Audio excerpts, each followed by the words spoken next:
serious miss that we have in the family. And tell you this, take your communication very serious. Hata kama ni kwenda shule, enda ujifundishe jinsi utakavyowasiliana. Kwa nini?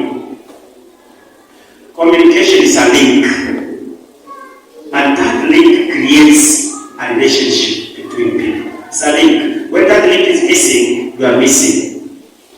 Communication will help us to become what we really are.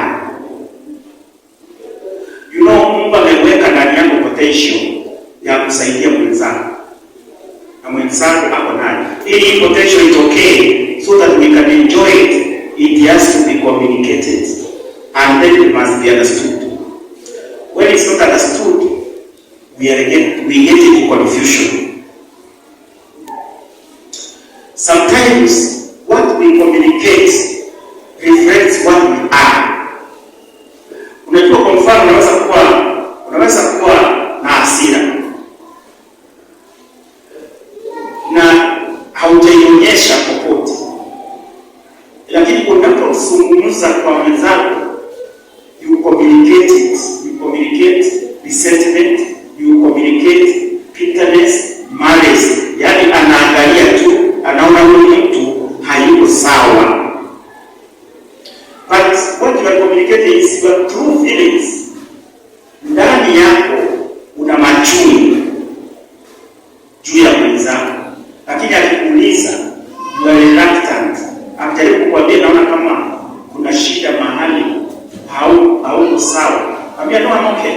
But what you are doing is reflecting like your feelings, your desires, and how you look at me is different. Now, this is a wrong way to convey communication to your partner or to your family member.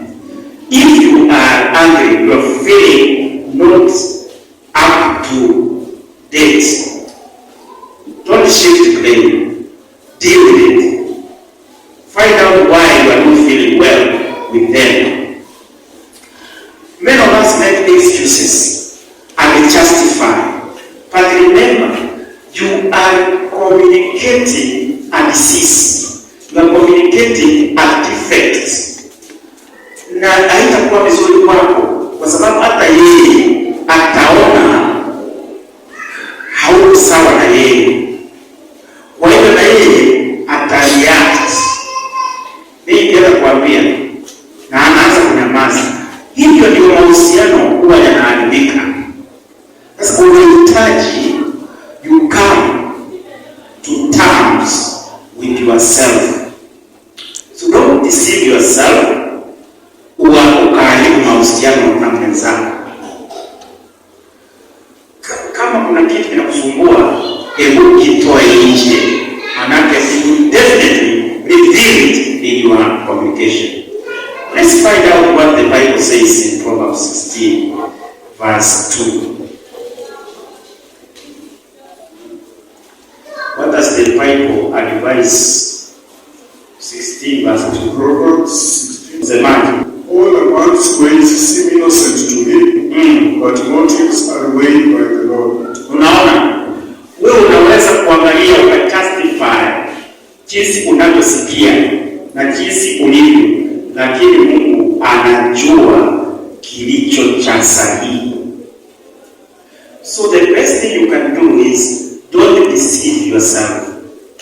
Una shida, do it the right way. Confess it, drop it. And then don't excuse it. Don't start saying, I am a little hurt, or I'm a little concerned, or I'm a little disappointed, or I don't understand. Just minimize your condition. Just deal with it. Verse 31 and verse 32 of Ephesians 4, we were told that we have to communicate in a certain manner. Okay? We have content, but how do we